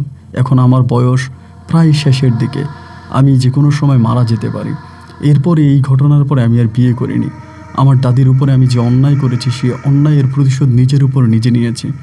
শেষ পর্যন্ত আর বিয়ে করিনি, আজ পর্যন্ত ওভাবেই আছে। আমার ছোট বোনেরা বিয়ে হয়েছে, আমার বয়স এখন প্রায় শেষ। আমার বাবা মারা গেল, মা মারা গেল, আমার দাদি মারা গেল, আমার ওস্তাদ মারা গেল, আমি এখনও আছি। তো অনেকে আমার কাছে আসে, এসে আমাকে বলে যে হুজুর আমি এটার সমাধা চাই, ওইটার সমাধা চাই। আমি আমার মতো করে হয়তো 2-1টা মানুষের কাজ করি, কিন্তু কারো কাছ থেকে কখনো টাকা নেই না। এবং আমি কোনো কবিরাজও না, তবে আমি জিনের অস্তিত্ব বুঝতে পারি এবং জিন দ্বারা আমি ভবিষ্যতের কথাও বলতে পারি, যেটা বলা আসলে ঠিক না। আমার ওস্তাদ মারা গেছে, আমি ওস্তাদের কবরে এখনও চাই। এবং আমি বেশ কয়েকদিন ধরে আপনার এই গল্পগুলো শুনি, আপনার গল্পগুলো শুনতে আমার ভালো লাগে। আপনার এই বাস্তবমুখর গল্পগুলোর মাঝে আমি আমার কথাগুলো আপনার সাথে শেয়ার করলাম। আমি আপনার বাবার থেকেও আরও বেশি বয়স্ক একজন মানুষ, যদি পারেন আমার জন্য দোয়া করবেন, আল্লাহ আপনাকে নেক হায়াত দান করুক। আপনি ভালো থাকবেন। আসসালামু আলাইকুম।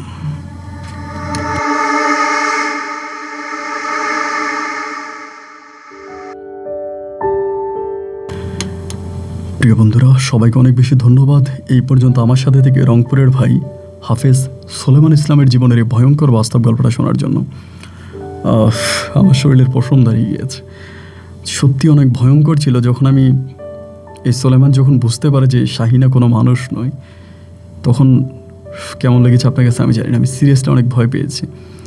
যাই হোক, হাফেজ সোলেমান ইসলাম তার গল্পটা আমাকে তিনি নিজেই লিখেছে এবং তিনি একজন শিক্ষিত মানুষ, তিনি পড়াশোনা করা একটা মানুষ এবং তিনি একজন কোরআনের হাফেজ।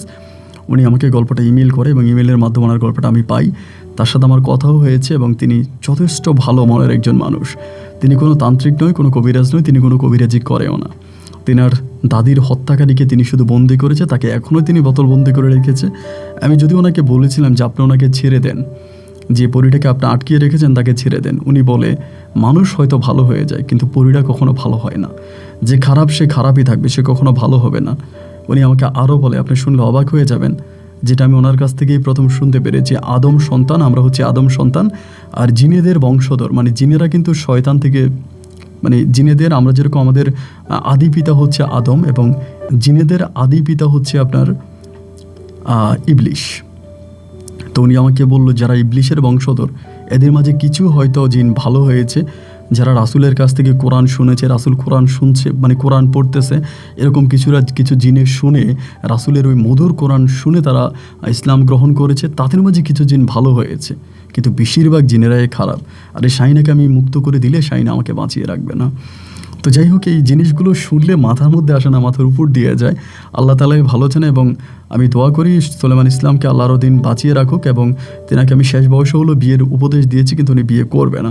আল্লাহ ওনাকে নেক হায়াত দান করুক। বন্ধুরা, এই গল্প কেমন লেগেছে এবং গল্প নিয়ে ব্যক্তিগত কোনো মতামত থাকলে কমেন্ট বক্সে লিখবেন। না যেখানেই বিদায়, ইনশাআল্লাহ আপনাদের সাথে আমার দেখা হবে অন্যদিন অন্য কারো বাস্তব জীবনের গল্প নিয়ে। আল্লাহ হাফেজ অ্যান্ড আসসালামু আলাইকুম।